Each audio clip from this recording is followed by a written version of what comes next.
It started as one of those perfect early summer mornings, the kind where the breeze was just cool enough to soften the heat. The sun shimmered like spilled honey across the water, and I finally had a day off to myself after working 12 straight days at the tech startup I half regretted founding. I threw on my old swim trunks, grabbed a towel, and wandered barefoot down the gently sloping hill at the edge of my property, where my backyard ended and the old lake began, a sprawling, serene body of water that had long served as a sort of unspoken community escape, nestled between thick trees and rolling earth, free from lifeguards, fences, and judgment. I'd been swimming in that lake since I bought the house 5 years ago, and truthfully I thought nothing of it until I returned to my front porch later that afternoon, towel draped over one shoulder, to find a thick yellow envelope ducked to my door like some kind of ransom note, with urgent HOA violations stamped across the front in all caps. The kind of thing that usually means someone forgot to edge their lawn or left a trash can out too long. So I peeled it open out of curiosity more than concern, only to discover a shockingly aggressive letter outlining how I had willfully and knowingly violated HOA Rule 14.3b regarding unauthorized access and swimming in the community watershed,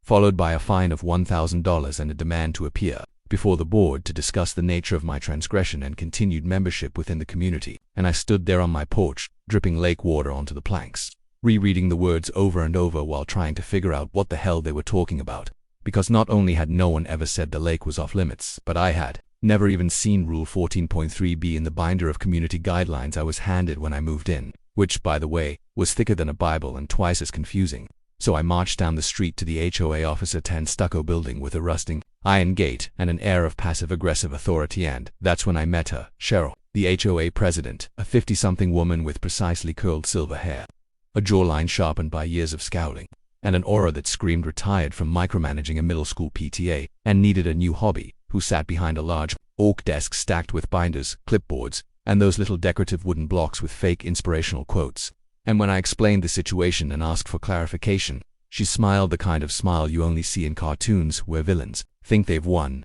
and in the most condescending tone I'd ever heard in my life, she said, "I'm afraid you didn't attend the bylaw revisions meeting last quarter. Rule 14.3b was passed unanimously." And I blinked, trying to process how a meeting I wasn't even notified about could result in a rule that fined me for swimming in a lake no one had ever claimed to own. But she continued, "The lake is environmentally sensitive, and we decided that unregulated activity could damage the local ecosystem. We're protecting it." Even though just last week I'd seen a group of HOA board members drinking boxed wine on floaties in the same water. So I asked her, point blank, if the rule applied to everyone or just people not on the board, and she narrowed her eyes, leaned forward, and said, "The board's decisions are final, and if you want to continue enjoying the privileges of this community, you'll abide by its rules." And with that, she handed me a printed list of upcoming hearings and dismissed me with a wave of her hand, as if I were some unruly child caught drawing on the walls. And something about the smugness, the assumption that I'd just roll over and pay $1,000 for doing something I'd always done on my own property, lit a fire inside me I didn't even know I had.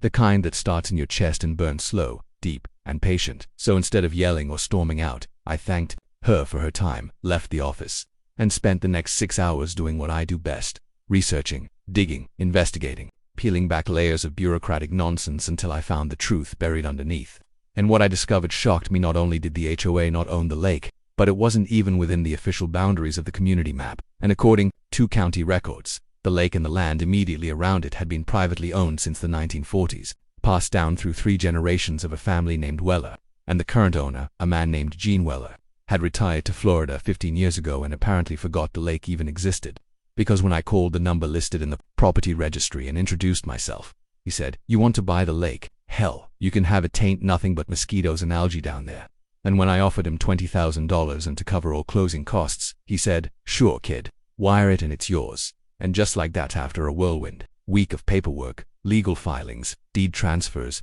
and one slightly chaotic visit to the county registrar, I became the proud owner of Lake Weller, a 27-acre body of water the HOA had no right to regulate, which meant the fine they issued me was completely invalid. And, oh, I could have stopped there, called it a victory, swam a few triumphant laps and framed the deed on my wall. But no, Cheryl had pushed me too far, and I wanted her to feel the consequences of treating people like subjects instead of neighbors. So I had new signs printed, shiny metal ones with bold letters that read, "Private property trespassers will be fined $10,000. And I posted them at every entrance, trail, and dock leading to the lake, then sent a cease and desist letter to the HOA's general counsel, notifying them that any further unauthorized use of Lake Weller by HOA officials or affiliates would result in civil action. And wouldn't you know it, just 3 days later, I caught Cheryl herself leading a wellness paddleboard group out onto the water, and when I approached her with a camera and a copy of the deed, she tried to argue, stammering something about community rights and grandfathered usage, but I cut her off, handed her a notice of violation, and said calmly, "Cheryl, I now own this lake and you are trespassing." And watching her expression cycle through confusion,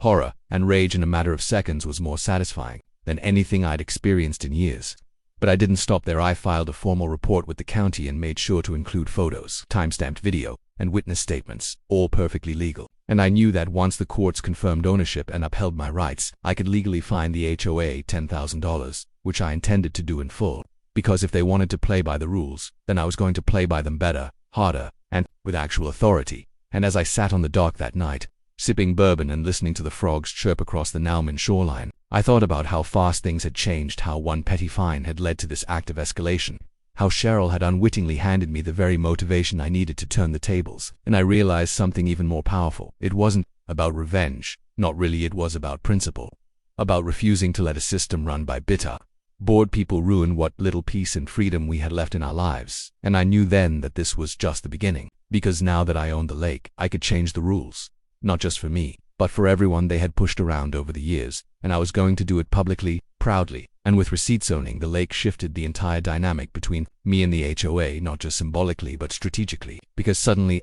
I wasn't just another homeowner subject to their petty whims and rulebook rewrites. I was a property owner in full control of a resource they had always falsely claimed dominion over, and the power shift was something they didn't see coming, especially Cheryl, who had built her kingdom on the illusion of control and who now found herself trespassing every time she so much as stepped near the shoreline. And while I could, to have just enjoyed my victory quietly, maybe allowed myself a smug grin every time I took a peaceful morning swim, that wasn't enough for me. Not after the way she'd humiliated me in front of my neighbors, not after she'd made me feel like a criminal for dipping into water that, unbeknownst to both of us at the time, I was destined to own. And so I decided that if the HOA liked playing legal games, I was going to show them what it looked like when someone played back with twice the force and 10 times the documentation. So I met with a property attorney, a young, brilliant woman named Ki, who had an affinity for sharp suits, sharper language, and an encyclopedic knowledge of municipal zoning codes, and together we crafted a plan not just to push back, but to flip the script entirely. First, we drew up an official usage policy for Lake Weller,